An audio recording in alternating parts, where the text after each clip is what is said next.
আর আমি আচার্য পলাশ মায়ানতন্ত্রের জগতে সবাইকে স্বাগত জানাই। এই অমাবস্যা, চৈত্র মাসের অমাবস্যা এবং নবরাত্রি কাটিয়ে আজকে সৃষ্টি টিভির পর্দায় আপনাদের জন্য লাইভ অনুষ্ঠান করতে এসেছি।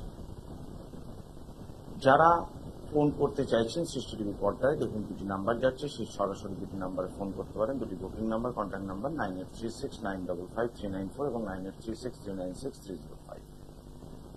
বিকেল 4:25 সৃষ্টি টিভিতে যে আমার অনুষ্ঠান থাকে, সেই অনুষ্ঠানে আপনাদেরকে বামাচরণ অর্থাৎ সাধক বামাখ্যাপা সম্বন্ধে আপনাদের ডিটেলস বর্ণনা করছিলাম।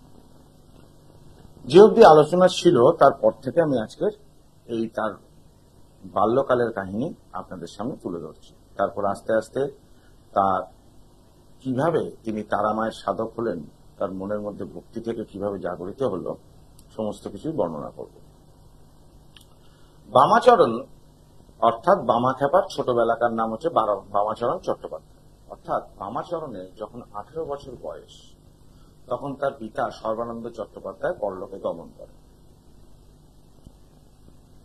পিতার মৃত্যুর পর তার মাতার রাজকুমারী দেবীর মাথায় আকাশ ভেঙে পড়ার মতো অবস্থা হয়।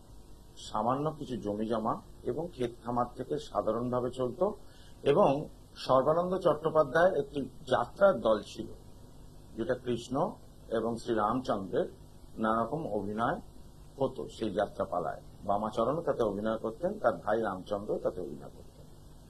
কোন সময় বামাচরণ রামচন্দ্র হতেন আর ভাই লক্ষ্মণের অভিনয় করতেন, আবার বামাচরণ কোন সময় কৃষ্ণ হতেন। তো এই অবস্থায় এই 18 বছর বয়সে যখন বামাচরণের পিতৃবিয়োগ হয়, তখন তার মাতা রাজকুমারী দেবী চিন্তা করেন যে বামাচরণকে দিয়ে সংসারের কাজ করতে হবে। যাত্রা দল থেকে উঠেই গেল। সেই সময় যেটুকু জমি জমা ছিল, কিছু লোকজন ধরে সেখানে চাষাবাদ শুরু হলো। এইরকম চুক্তিতে কথা হলো, দুপুর রাত্রের খাবারটুকু তাদের সংসার থেকে দেওয়া হবে এবং সেই ফসল বিক্রি করার পর একটা শতাংশ মূল্যে তারা অর্থ নেবে। পরে দৈনন্দিন রোজ কেউ নেবে না, এইরকম ভাবে চুক্তি করা হলো। সেই মতো তাদের ক্ষেত খামারের কাজ শুরু হলো। রাজকুমারী দেবী নিয়ম মতো মধ্যাহ্নকালীন যে আহারাদি তা প্রস্তুত করে কৃষকদের জন্য বামাচরণে হাট দিয়ে জমিতে পাঠান এবং বামাচরণের উপর দায়িত্ব থাকে তার জমি যে যারা কৃষকরা কাজ করছে তারা ঠিক মতো কাজ করছে কিনা সেটা দেখার জন্য। দেখা যায় বামাচরণ সময় মতো খাবার নিয়ে এলেও সে তত্ত্বাবধানের কাজে খুব একটা উৎসাহিত মনে করে না নিজেকে। আকাশে পাখি উড়ে বেড়াতো, পুকুরে মাছ খেলা করত এবং গরুর পাল যে নানা রকম ভাবে ঘুরে বেড়াতো, এইসব দৃশ্য সে দেখত। ক্ষেত খামারে কিভাবে কৃষিকার্য হচ্ছে তার দিকে কোনো মূল্য ছিল না। আবার এমন এমন দিন ঘটনা ঘটে, সে সময় মতো খাবারও পর্যন্ত নিয়ে যেতে ভুলে যায়। মাঠের মাঝখানে কোথাও খেলা হচ্ছে এরকম দেখতে পেলে সে সেখানেই দাঁড়িয়ে পড়ত, বা প্রাকৃতিক দৃশ্য যদি তার মনোরম হয় সেখানেই সে দাঁড়িয়ে পড়ত। এমতো অবস্থায় কৃষকরা রাজকুমারী দেবীর কাছে অভিযোগ জানায়। সমস্ত শোনার পর রাজকুমারী দেবী বুঝতে পারেন যে বামাচরণকে দিয়ে সংসারের কোনো কাজ হবে না, এই হাওড়েকে দিয়ে আর কিছু করাই যাবে না। ফলে রাজকুমারী দেবী তার দুই পুত্র বামাচরণ এবং রামচন্দ্রকে তার মাতুল গৃহেতে রেখে আসেন, অর্থাৎ ভাইদের কাছে। পাকা বিষয়ী তার ভ্রাতা, অর্থাৎ রাজকুমারী দেবীর ভ্রাতা হচ্ছে পাকা বিষয় ছিল। সে এত ব্যবসা বুঝতো যে বুঝেছিল যে বামাচরণ ও রামচন্দ্রের জন্য পড়াশোনার অর্থ ব্যয় না করে তাদের ক্ষেত খামার এবং গো পালনের কাজে লাগিয়ে দিত। গরু চড়ানোর কাজের দায়িত্ব দিয়েছিল বামাচরণের ওপর। যথারীতি বামাচরণ সময় মতো গরুর পালকে নিয়ে মাঠে যেত। গরু দেখাশোনার নাম করে সে আকাশের দিকে তাকিয়ে থাকতো আর কি বিভোর হয়ে ভাবে থাকত। এই সুযোগে গরুর পাল অন্যান্য ব্যক্তিদের শস্য নষ্ট করত। যথারীতি তারা এসে তার মাতুলের কাছে এই অভিযোগ জানায়, আর মাতুলের কাছ থেকে জুটত বামাচরণের নির্যাতন এবং অপমান, লাঞ্ছনা, গঞ্জনা। রাজকুমারী দেবী এই সমস্ত কিছু জানার পর বামাচরণকে আর তার কনিষ্ঠ পুত্র রামচন্দ্রকে নিয়ে নিজের কাছে চলে আসেন। রাজকুমারী দেবী বুঝতে পারেন এই বামাচরণকে দিয়ে কোনো কিছুই করা সম্ভব নয়। ফলে বামাচরণকে তিনি বুঝতে পেরেছিলেন একে দিয়ে হাট বাজার, কৃষিকার্য, গৃহের সংসারে কোন রকম কাজ এসে আসবে না। বামাচরণ সে একটাই জিনিস বুঝত, সে মায়ের পুজো করা। রাস্তা দিয়ে হাঁটতে হাঁটতে সে পথে ঘাটে যা পেত, সে ঘেটু ফুল হোক, বনো ফুল হোক, যা পেত কচু পাতায় সেটাকে নিয়ে এসে মায়ের নামে অর্ঘ্য প্রদান করত মায়ের পায়ে। পুজোর কাজে যে সাবলীল ছিল তাও কিন্তু সে নয়, মন্ত্রজ্ঞান সেরকম ছিল না, জানতও না, শুধু ভক্তি এবং খেলার ছলে দেবীকে পুজো করতে। আর গ্রামব্যাপী চারিদিকে তারা নাম জপ করতে করতে একদিন বামাচরণ হয়ে ওঠে তারাময়। যখন মানুষ এই যে শরীর ধারণ করে, প্রতিটা মানুষের শরীর রয়েছে, আমরা জানি, হয়তো শুনেছি এরকম, অনেকে জানেনও না, আত্মা এবং শরীরের মেলবন্ধনের একটু পার্থক্য থাকে। আমি একটু কলার বন্ধুকে দেখুন। জয় মা তারা, জয় মা তারা। হ্যালো দর্শক বন্ধু, যারা সরাসরি ফোন করতে চাইছেন সৃষ্টি টিভি পর্দায় সরাসরি ফোন করুন। দুটি নাম্বার রয়েছে দেখুন, আর বুকিং নাম্বার হচ্ছে 9836955394 এবং 9836396305। যখন লাইভ অনুষ্ঠানে ফোন করবেন একটু বলে রাখি, টিভির ভলিউমটা মিউট করবেন, টেলিফোনে আমার সাথে কথোপকথন করবেন এবং আপনার ফোনে আপনার কাছে যে ফোনটি রয়েছে সেইটা দিয়ে আপনাকে শুনতে হবে আমার কথাগুলি। আপনি যদি টিভির ভলিউমটা অন রেখে যদি শুনতে চান তাহলে একটা নেগেটিভ ফিডব্যাক, একটা হাই ভাইব্রেশন তৈরি হয়, যার ফলে কথাগুলো ইকো হতে থাকে, ফলে সেক্ষেত্রে শোনা যায় না। ওই জন্য টিভির ভলিউম মিউট করে আমাকে ফোন করুন, আমি নিশ্চয়ই আপনাদের সঙ্গে কথা বলবো। আপনার যা যা সমস্যা রয়েছে সেই সমস্ত সমস্যা নিয়ে ফ্রি কনসালটেন্সি হতে অবশ্যই। তো তারাপীঠ মহাপীঠ, যেখানে আমার প্রতি মাসে মায়াংতন্ত্রের মহাযজ্ঞ থাকে, এই তারাপীঠ মহাপীঠ সিদ্ধপীঠ সত্যযুগে বশিষ্ঠমণি এবং ঘোর কলিযুগে গুরু বামদেব অর্থাৎ বামাচরণ চট্টোপাধ্যায়ের জন্য হয়েছিল। আমি দেখে নি। জয় মা তারা।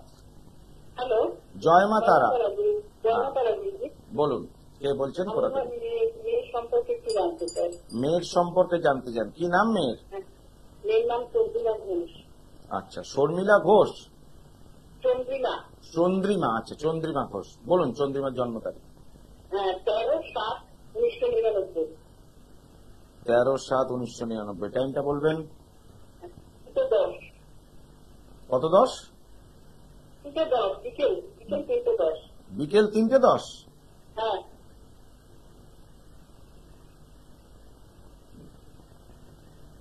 জন্মস্থান কি? কলকাতা? হ্যাঁ, উত্তর 24 পরগনা। উত্তর 24 পরগনা। এখন কোথা থেকে বলছেন মা? আমি বেহালা থেকে বলছি। আপনার নাম কি? হ্যাঁ, আপনার নামটা বলুন শুনি। আপনার স্বপ্নি ঘোষ, আমার মেয়ের নাম চন্দ্রিমা ঘোষ। আচ্ছা, মঙ্গলবার জন্ম মেয়ের? মঙ্গলবার। মঙ্গলবার জন্মবার। আপনি আমার কথাটা পরিষ্কার শুনতে পাচ্ছেন তো? হ্যাঁ, মাঝে মধ্যে কেটে যাচ্ছে। ঠিক আছে, মঙ্গলবার জন্মবার, ঠিক আছে। হ্যাঁ। এখানে যেটা দেখতে পাচ্ছি মা, ওর কর্কট রাশি এবং বৃশ্চিক লগ্ন, পুনর্বসু নক্ষত্রে জন্ম। আচ্ছা। মেয়ে খুব সাধারণ টাইপের, একটু ভালো প্রকৃতির মেয়ে, ঠান্ডা শিষ্ট বলা যায় যাকে। তবে কথা হলো গিয়ে ও রাত্রি জাগার বা অল্পেতে ঠান্ডা লাগার একটা প্রবণতা থাকে। হাত পা কাঁপার বা স্কিনের সমস্যাও আসার সম্ভাবনা প্রবল পরিমাণে রয়েছে। প্রশ্ন কি নিয়ে আমাকে বলুন। পায়ের দিকে ইনজুরিও আসতে পারে, বলুন।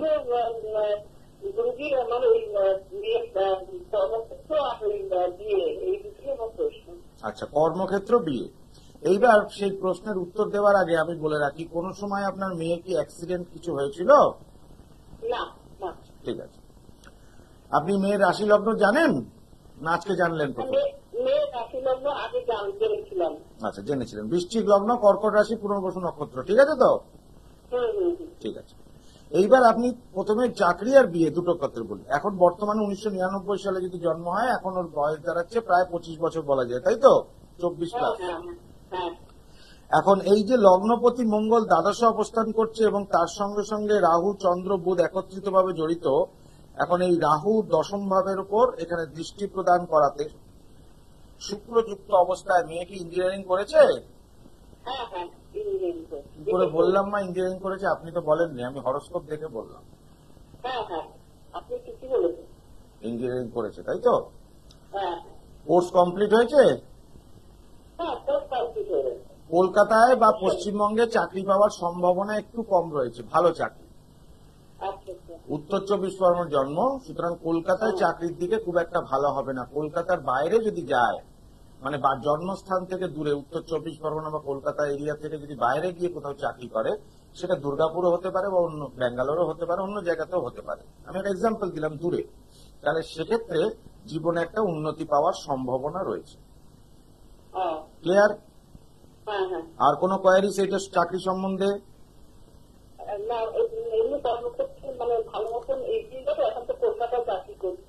এখন কলকাতায় চাকরি করছে, সুতরাং চাকরির জায়গাটা খুব একটা উন্নতি হওয়ার নয়। তবে এই মুহূর্তে চাকরি একদমই ছাড়বে না, কারণ 2024 সালটা ওর জন্য একদমই ভালো নয়, খুবই খারাপ সময় 2024 সালটা। প্রমোশন যদি হয় তাহলে এখানেই থাকুক, এখন কোনো বাইরে যাওয়ার দরকার নেই মুহূর্তে। 24 সালের পর অর্থাৎ 25 সালের পর থেকে ও চেষ্টা করতে পারে বাইরে কোথাও যাওয়ার জন্য, চেষ্টা করতে পারতে পারে। আর কি জানার আছে মা? বিয়েটার ব্যাপার নিশ্চয়ই বলবো, কেন বলবো না। মেয়ের প্রথমে বলে রাখি, কর্মক্ষেত্রে পরিচিত কারোর সাথে বিবাহ হওয়ার সম্ভাবনা রয়েছে, কিন্তু মেয়ে মাঙ্গলিক থাকাতে যার জন্য বিবাহ ভেঙে যাওয়ারও একটা প্রবল সম্ভাবনা আছে। পঞ্চমপতি ষষ্ঠ অবস্থান করাতে শনি যুক্ত অবস্থায় এবং সপ্তমপতি দশমে এবং লগ্নপতি দ্বাদশে অবস্থান করাতে ঘোরতর মাঙ্গলিক দোষে দুষ্ট হয়েছে তোমার মেয়ে। সুতরাং দুদিক থেকে মাঙ্গলিক থাকাতে বিবাহিত জীবন একদম সুখের নয়, এক কথায় বলা যায়। যদি বিয়ে কি হয়েছে মেয়ের? এখনো বিয়ে হয়নি। তাহলে এটুকু বলা যায় 2024 সালে কোনো চেষ্টা করার দরকার নেই। বিবাহিত জীবন একমাত্র 2025 থেকে 2027 পর্যন্ত শুভকর যেতে পারে। 2025, 26, 27 এই 3টে বছর সারা জীবনে ও বিবাহিত জীবনে সুখ ভোগ করতে পারে, নচেত আর কোনো সময় পারবে না। না মা, বিবাহিত জীবন একদমই সুখের নয়, যেটা বাস্তব আমি সেটাই বলি, আমি ভুলভাল কাউকে বলি না। 25 থেকে 27 এই 3টে বছর ও স্বামী সংসার যদি করে তাহলে এটা নিয়ে সুখে থাকবে। বাকিটা জীবনে একটা ঝড় তৈরি হবে, যে ঝড়টা আসবে 27 সালের পর, এবং বিবাহিত জীবন লন্ডভন্ড হয়ে যাবে। বিবাহিত জীবন একদমই ভালো নয় মেয়েদের, এটার জন্য একটু প্রতিকারের দরকার আছে, ঠিক হয়ে যাবে। তবে কর্মক্ষেত্রে উন্নতি আছে। 24 সালটা বাদ দিয়ে 25 সাল থেকে দূরে যাওয়ার চেষ্টা করতে পারে। জয় বাবা। হ্যাঁ মা, কি বলছেন? কর্মসূত্রে পরিচয় হবে। আর ছেলে যদি একত্রিত ভাবে দুজনে কোনো চাকরি করে বা এক জায়গায় চাকরি করে তাহলে হয়তো সম্পর্ক থাকলেও থাকতে পারে, নচেত নয়। জয় মাতা। দর্শক বন্ধু, আমি সবাইকে সঠিক সমাধান করার চেষ্টা করি। যারা সৃষ্টি টিভির পর্দায় ফোন করেন, আমি টোটালি ফ্রি কনসালটেন্সি দিই, এর জন্য কোনো রাগঢাক নেই, কোন রকম এই জন্য বলি না, কিন্তু যেটা খারাপ আছে সেটাই বলি। আমি টিভির অনুষ্ঠানে যে সাধকদের সম্বন্ধে, যে সৃষ্টি টিভির পর্দায় দেখতে পাচ্ছেন, আমি সাধকদের সম্বন্ধে বলবো। তো যাদের আমি দুটোর বেশি কোনো ফোন অ্যাটেন্ড করবো না অনুষ্ঠানে, সুতরাং যারা যারা সঠিক প্রয়োজন আছে তারাই ফোন করুন। নিশ্চয়ই আমি আপনাদের সঙ্গে একদম ফ্রিতে কনসালটেন্সি দেবো, যাতে সমস্যা কিছু না তৈরি হয় বর্তমান সময় চলার জন্য। জয় মাতারা। বলুন, কে বলছেন, কোথা থেকে বলছেন? আমি বলছি, কোলাঘাট থেকে বলছি। কোলাঘাট থেকে? নামটা বুঝতে পারলাম না মা। না, আমার স্বামীর বিষয়ে আমি জানতে চাইছি। স্বামীর নাম কি? তাপস মান্না। তাপস মান্না। আপনার নাম কি? তাপস মান্না, কোলাঘাট থেকে বলছি। তাপস মান্না স্বামীর নাম, আর স্বামীর স্ত্রীর নাম কি? সোমা মান্না। শুভা? সোমা মান্না। আচ্ছা আচ্ছা, তাপসের জন্ম তারিখ আছে? হ্যাঁ, হ্যাঁ, বলো। সোমা মান্না। আরে তাপসের জন্ম তারিখ বলো, কথাটা মনে হচ্ছে তোমার কেটে যাচ্ছে মা। হ্যাঁ, 9 মে 1981। 9 মে 1981। টাইম বলো মা। 1981। হ্যাঁ 1981, 1981, তাই তো? হ্যাঁ, 9 মে 1981। ঠিক আছে, 9th May 1981। টাইম বলো মা। জন্ম সময় 9:33 রাত্রি। রাত্রি 9:33। জন্মস্থান কোথায়? 9:43 43। আচ্ছা 9:43 ঘরে বাড়িতে হয়েছে কোলাঘাটে। আচ্ছা, কোলাঘাটে জন্ম। আরে বাড়ি বললে তো হবে না, এখানে বাড়ি লিখলে আসবে না, কোলাঘাটি বলতে হবে। কোলাঘাট। শনিবার জন্মবার? হ্যাঁ হ্যাঁ, শনিবার। শনিবার জন্মবার। স্বামী যেটা দেখতে পাচ্ছি কর্কট রাশি, পুষ্যা নক্ষত্রে জন্ম এবং ধনু লগ্ন, তাই তো? হ্যাঁ হ্যাঁ, আচ্ছা, শরীর স্বাস্থ্য ঠিক আছে? এই স্বাস্থ্য তো ঠিক আছে। ঠিক আছে, বলো প্রশ্ন কি নিয়ে মা? ব্যবসাটা ভালো। আচ্ছা, ব্যবসা ভালো যাচ্ছে না, কিসের ব্যবসা? সোনার কারিগর, সোনার কাজ করে। সোনার কাজ করে, সোনার কারিগর, কিন্তু সোনা তো বিক্রি করে না, দোকান তো না, তৈরি করে তো। হ্যাঁ, তৈরি করে, জমায় কাজ করে। আচ্ছা, মানে অর্ডার যেরকম হয় সেই অনুযায়ী সেই রকম সোনা দিয়ে ওরা তৈরি করে দেয়, সেই মজুরি বাবদ যে কাজটা হয় সেইটা ঠিক মতো হচ্ছে না, এইটাই নিয়ে তো কথা। হ্যাঁ হ্যাঁ হ্যাঁ হ্যাঁ। আচ্ছা, এইবার বলি, বৃহস্পতি শনি বক্রী অবস্থায় দশম ভাবে অবস্থান করছে এবং সপ্তমপতি বুধ অবস্থান করছে ষষ্ঠ ভাবে, শুক্রযুক্ত, শুক্র নিজ গৃহে। সুতরাং ব্যবসার জায়গাটা যে খুব খারাপ হবে এটা বলা যায় না, ঠিক আছে? বর্তমান যে সময়টা যাচ্ছে সেই সময়টা শুক্রের দশা 2014 সাল থেকে 34 সাল অব্দি চলবে। বৃশ্চিক লগ্ন সাপেক্ষে, এই ধনু লগ্ন সাপেক্ষে শুক্রের মহাদশা কিন্তু ভালো ফল দেয়, খারাপ ফল দেবে না এক্ষেত্রে। বর্তমান যে অন্তর্দশা যাচ্ছে রাহু, গোচরকালীন রাহুকে যদি বিচার করা যায় সে মতো অবস্থায় গোচরকালীন রাহু চতুর্থ ভাবে থেকে দশম ভাবে দৃষ্টি দিচ্ছে। এই জিনিসটা খারাপ ফল পাচ্ছে 2021 সাল থেকে খারাপ হতে আরম্ভ হয়েছে, তাই না মা? হ্যাঁ হ্যাঁ হ্যাঁ। আমি যেটা বলছি সেটা শুনে হ্যাঁ বলবে, না শুনে হ্যাঁ বলবে না। আমি বলছি তোমার স্বামীর যে কাজকর্মগুলো চলতো হ্যাঁ এটা 2021 সাল থেকে খারাপ হতে আরম্ভ হয়েছে। হ্যাঁ হ্যাঁ। কি করে বললাম 2021 সালে? কারণ 2021 সাল থেকে স্বামীর খারাপ সময় শুরু হয়েছে। একটা তন্ত্র ক্রিয়া করে ওকে ক্ষতি করা আছে। ও ভালো রোজগার পাতি করতো, মনে হয় বাইরে কাজ করে, বাইরে করে তো। হ্যাঁ, দিল্লিতে করে। হ্যাঁ, কি করে বললাম? তুমি তো বলনি বাইরে কাজ করে, আমি বলে দিলাম তো। কে বললো হ্যাঁ, বাইরে কাজ করে যে স্বামী? এটা কে বললো? আপনি বলেছেন। তবে তুমি এটা সম্বন্ধে আমি একদম পরিষ্কার বলে দিচ্ছি। এবং 2021 সাল থেকে ওর উপর ক্ষতি করার কাজ শুরু হয়েছে, অর্থনৈতিক দণ্ড, গৃহে বাস্তুদোষ হওয়ার সমস্যা প্রবল। এবং এটা তোমার উপর আক্রোশিত হয়ে কেউ প্রতিবেশী তোমার এই কার্যটি ঘটিয়েছে মা। এই জিনিসটা তো চলবে, এটা একটু প্রতিকার দরকার। কারণ স্বামীর একটু প্রতিকারের দরকার আছে, নইলে এই কাটান করা যাবে না, অশুভ ক্রিয়াটাকে কাটান করতে হবে। ক্ষতি করেছেন। ক্ষতি করে খারাপ করেছে মা। আশেপাশের লোক কি? আশেপাশের লোক হওয়ার সম্ভাবনাটা বেশি, প্রতিবেশী জ্ঞাত গোষ্ঠীদের মধ্যে হওয়ার সম্ভাবনাটা প্রবল আকারে, কর্মস্থানের লোকজনের হওয়ার সম্ভাবনাটা খুব বেশি নয়। সুতরাং তোমার ওই কোলাঘাটের আশেপাশের লোকজনই করেছে যেখানে তুমি এখন বর্তমানে বাস করছো। এটা ঠিক করা যাবে মা, এর জন্য যোগাযোগ করতে হবে তো একটু। যোগাযোগ না করলে কি করে করা যাবে? স্বামী তো বাইরে থাকে, সেক্ষেত্রে তুমি অন্য কাউকে নিয়ে, কোনো গার্জেনকে নিয়ে স্বামীর এক কপি ছবি নিয়ে আমার সাথে মেচেদাতে যোগাযোগ করতে পারবে, কেমন? কোথায় আছে? মেচেদাতে একটু বুকিং নাম্বারে ফোন করে নাও, দেখো দুটি বুকিং নাম্বার বলে লেখা রয়েছে, সে নাম্বারে একটু ফোন করে নাও মা, কেমন? আচ্ছা, ঠিক আছে। জয় মাতা। দর্শক বন্ধু, আমি প্রত্যেকটা মানুষকে সহযোগিতা করি। এই সৃষ্টির পর্দায় আমি আর ফোন নেব না আজকের মতো। এই যে সাধকদের সম্বন্ধে বলছি, তখন সাধনার তাদের 1% অব্দি আমার কাছে থাকতে হবে, নইলে তার সম্বন্ধে আপনাদের কিছুই বলতে পারবো। সুতরাং গুরু বামদেব একজন প্রকৃত সাধক এবং তার বাণী এবং তাদের সমস্ত কাহিনী যখন আপনাকে তুলে ধরছি, আজকে আমি তৈলঙ্গ স্বামীরও কিছু বাণী আপনাদের দেবো, এক্ষুনি বাণী। তো নিজের মধ্যেও সাধনা থাকতে হবে। সেই জন্য মানুষকে সমস্যার সমাধান আমি আগে করি। আমি অবশ্যই যারা চেম্বারে আসেন প্রত্যেকটা মানুষ জানেন, যারা টিভি দেখছেন শুধু আমার কাছে আসেননি তারা জানেন না, আমার কাছে শুনছেন, কিন্তু যারা চেম্বারে এসছেন এবং টিভির অনুষ্ঠান দেখছেন তারা প্রত্যেকেই জানেন আমি সমস্যার সমাধানটা আগে করি, তারপর আমি কাজের মূল্য দিই। এবং প্রত্যেকটা মানুষ আমার কাছে উপকৃত হন। যারা একাধিক জায়গায় গিয়ে প্রতারিত হয়েছেন, ঠকেছেন, তাদের কথা আপনাদের সব জায়গায় দেখে নিয়ে লাস্টে আমার কাছে আসা। যে কোনো রকম সমস্যা থেকে 100% নিরাময় হবেই হবে মায়ানতন্ত্রে। এই যে তারাপীঠ মহাশ্মশানের প্রতি অমাবস্যা আমার যে মহাযজ্ঞ থাকে, এই মহাযজ্ঞে না বলে কিছু হয় না। সে কাজ শত্রু দমন হোক, আর সে কাজ বশীকরণ হোক, সে কাজ কাটান জ্বালা পোড়ার কাজ হোক, সে কাজ বাস্তুদোষ খণ্ডন হোক, সে কাজ আর্থিক শ্রীবৃদ্ধি হোক, আর সে কাজ গ্রহগত সমস্যা কাটানোর হোক, বা বিবাহিত জীবনের সমস্যা কাটানো হোক, বা বিবাহ হচ্ছে না এরকম বিষয়ে সমস্যা কাটানো, প্রতিটা মানুষ আমার কাছে উপকার পান। একজনও বলতে পারবেন না যে আমার কাছে উপকৃত হননি এসে।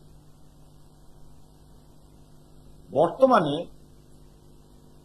প্রত্যেকটা মানুষের একটা অর্থের প্রয়োজন হয় জীবন ধারণের জন্য, যেমন আপনারও প্রয়োজন, আমারও প্রয়োজন, কিন্তু অধিক অর্থ অনর্থের মূল। যার জন্য জ্যোতিষটা আমার পেশা, আমি ফিজ ধার্য করি, সেই ফিজ নিয়ে অবশ্যই প্রত্যেকটা মানুষকে আমি দেখি, কিন্তু তন্ত্রটা আমার কাছে সাধনা।